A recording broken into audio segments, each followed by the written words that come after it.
Welcome to the Tiny Bites of Business podcast, where we take practical, implementable tools and strategies and pack them into bite-sized episodes. I'm your host, Sarah Wooden. Let's talk about systems, streamlining, and business strategy. Hello, everyone. Welcome to another episode. This is our very first guest episode, which I'm super excited about. I've been waiting since we launched to bring these to you. And today we are bringing Hollie in to share with us. Hollie is a capacity advocate and mentor. She is a very good friend and she's an awesome human being. And I thought Hollie would be the perfect person to kick us off and talk about how to define our capacity. So, hi, Hollie. Hi, Sarah. Oh my goodness. I am like literally gushing and just, that was such a beautiful intro. Thank you. Thank you for being here and for sharing your time and your expertise. And for backing me as well, because this has been a whole journey for me learning how to do this and to bring this to people's ears. So thank you for being here.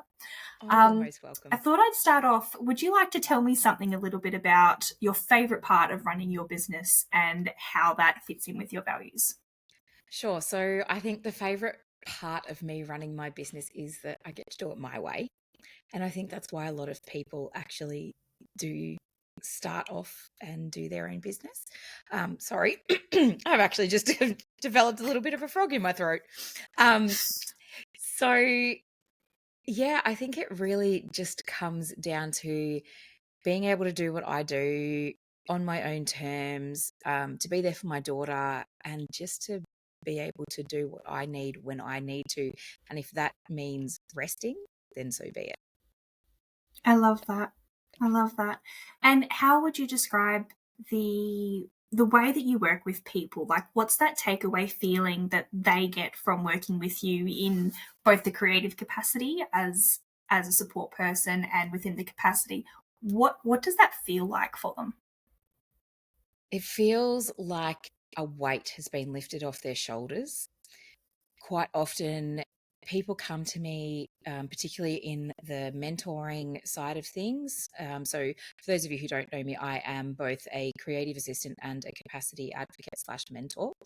But when people are coming to me for capacity mentoring, they've got this preconceived notion that they should be doing all the things like X influencer or X, big shot online guru person says, you must get out of bed at 5 a.m. and do this, that, the other, whatever. And then when I tell them that they can do it their way, that they do it in a way that works for them, their family, their existing commitments, they just feel incredibly validated.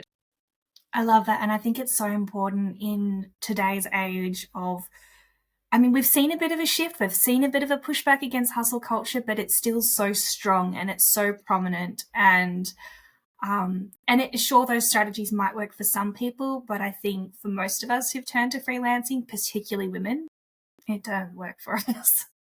So it doesn't. Let's talk a little bit about how someone might define their capacity. Like, what does that actually look like in practical terms of working out how many projects they could have, or how many hours they can dedicate to their business, or how many clients they can have? What do you actually need to look at to work out what your capacity is? Sure. So capacity is subjective, like it's different for each and every person. But I always say to start with your concrete commitments. So, for instance, I'm mum to a school-aged autistic daughter. So for me, I have, anything that she does outside of school. So she does karate and swimming. She has three specialist appointments every 2 weeks. So I have to fit those in around my work schedule. Then, there's general life things like keeping a house and all of those sorts of things. There's my own health and well-being. So before I even look at how many clients I can take on or how many hours I want to work, they're the things that I look at first, because it's like a big puzzle, and all the pieces have to fit together neatly.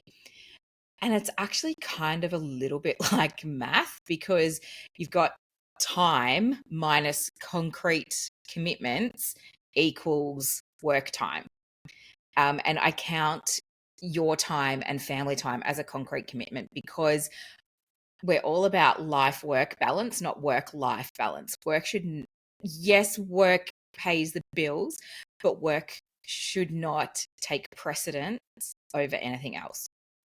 So, time minus concrete commitments equals work commitments. So that's how I like to define it. And the other thing that I also like to do too is to actually plan for downtime and plan for surprises. So, like, sort of plan for things to go wrong. The last few weeks of my life at this present time have really not gone according to plan. And so I have had to move to working onto the weekends on some projects. But like I said, it's subjective, it's different for everybody.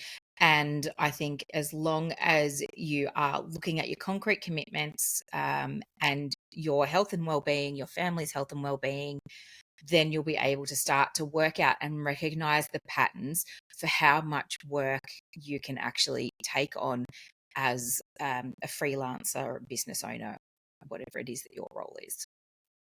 I think that's really important, and I can definitely see when we don't plan those things in, and then we've got, things go wrong, we get sick, we're working a bit slow, we're a bit short on spoons, whatever it might be.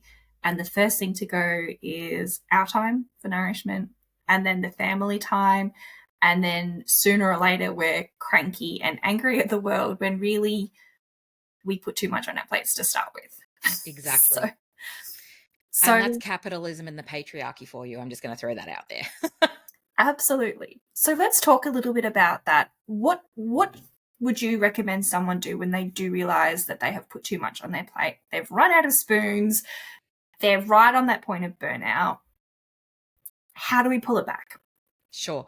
So the first thing that I would do is just step away from everything.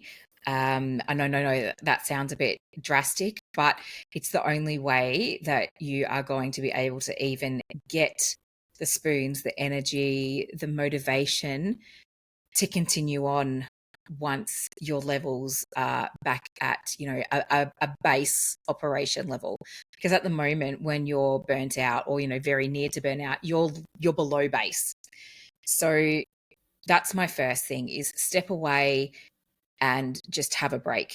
If that means you've got to email clients, customers, whatever, and just say, hey, look, I've got to take a break for, 24, 48, 72 hours, whatever, how it could be longer. Do what you need to do, because ultimately you are the number one person in your life. And yes, you may have significant other, you may have children, but you are the responsible one for keeping yourself functioning. And I say that with love and grace. I don't say that to be mean or hard or any of that. So yeah, step back as the first step. The second step would be assess which balls can be dropped. And it might have even been with you, Sarah, that we talked about a glass ball and a plastic ball analogy.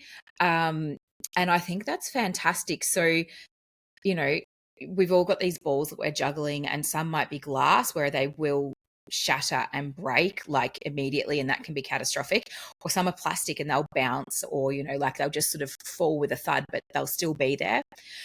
But what's glass and plastic for one person might not be the same for another. For instance, a plastic ball for me might actually be a glass ball for my daughter. So I've got to sort of balance that out and try and work out, okay, well, how can I make this work? And the same logic applies for business and life overall as well. So yeah, working out which one's a glass, which one's a plastic, and let the plastic ones go, because they are not as sensitive. Like, they're still holding shape. They might be a little bit dented, but they're primarily okay. They're still whole. And then making sure that you're scheduling time, or not even scheduling time, but making sure that you're prioritizing your rest and your wellness. And I'm not talking about and this is no disrespect to yoga or anything, but like there's just so much like, yoga, Pilates, like, that wellness, like influencer wellness type thing, because wellness is so much more than that. So prioritizing your health and wellness, and then once you have reached that point of base, start slowly picking up those plastic balls, one at a time, not too many at a time, and then keep your health and wellness regime going. Keep your family glued together, and quite often as women, we are the glue to the family, and then everything will sort of come back together, and nothing is always perfect. There are always going to be moments where things do either, they're the plastic ball or something will slip through the cracks. But just as long as we've got the systems and we know within ourselves how we can actually pick the pieces back up or pick the balls back up and put them back into rotation, I think that's really all that matters. And I'd add to that as well, we don't always have to pick those balls back up. There's a lot of balls that we've been told that we have to carry that we actually don't. They're really not a priority, or we can give them to someone else. All right, exactly right. If you were to give me your top 3 strategies that you use either in your business or your life to protect your capacity, so be it meal prepping or be it reminders or whatever it is, what are your top 3 strategies to protect your capacity and give you that capacity to thrive? Absolutely. So number 1, my family, we are all neurodivergent. So object permanence is a big thing for us. So there's lots of visual cues, reminders. So we've got on the back of our front door, we live in an apartment. So the back of our front door actually has a weekly planner for our family. It's a whiteboard, and yes, I'm the one that's responsible for updating it because I know that my 7-year-old daughter can't, or like she probably could, but takes a bit of prompting. And my husband, I've got no chance at all. So I've got that, but everybody sees it because it's there when they walk out the door. So object permanence, or making sure that you've got a visible schedule for everybody in your household, so that it's not always mom, honey, what's this? Where, what, when, all of that sort of stuff. Number 2 for me, in protecting my capacity in a work sense, is having quite a detailed signature where I say that I'm not always in my email signature. That is that. So it suggests that, or tells people that I'm not always in my inbox, and that I encourage them to do the same for themselves. And that it could be, 72 hours before I respond or longer. It just depends. But it also states that maybe I'm at my desk when they're not, and vice versa, and that there isn't the expectation of a reply right away, just to reply when you can. And I think the third one is just knowing what what rejuvenates me and replenishes my capacity. So for me, that's actually creative things. And I know that when I am feeling a little bit tired, I know that sort of being creative helps to restore my energy levels. So I have like lots of coloring books and things like that. But you know what? Even doing client work, creating graphics for them for their Instagram, their blogs, etc. Sometimes that can actually really be relaxing for me as well, because I'm using creative analysis to do it all. So yeah, I love that. And it's funny, sometimes the things that we know are going to fill our cup, we still resist them. But once we do it, we're like, oh, I needed this so much, but we resist it. So I think it's really, really good to for just to have that reminder to spot those things for yourself. Absolutely. Awesome. Well, as we wrap up, I wanted to ask, do you have anything that the community could access from you, little freebie or gift that they might want to use as we go on from this conversation? Oh, absolutely. I would love to invite everybody to go over to my website, holliebarac.com.au. I'm sure that Sarah will have that linked for you. And you can download my free desktop organizer. Love that. Love that. Well, thank you very much for joining us. If people want to connect with you and find out more, where is the most fun place to hang out with you? I'm a millennial. The most fun place to hang out is Instagram. So you can find me over on Instagram, Hollie Barac. So that's HOLLIEBARAC. And that's my handle across all of the socials, Facebook, Pinterest, I think LinkedIn as well. I'm actually wanting to become a bit more active there, and TikTok as well. Perfect. Thank you very much for joining us. I'll make sure all of those notes are in the descriptions, and it was really lovely speaking with you here. Thank you so much, Sarah, for having me. I am delighted to have been your first guest and delighted to have spoken with you. Bye. Bye.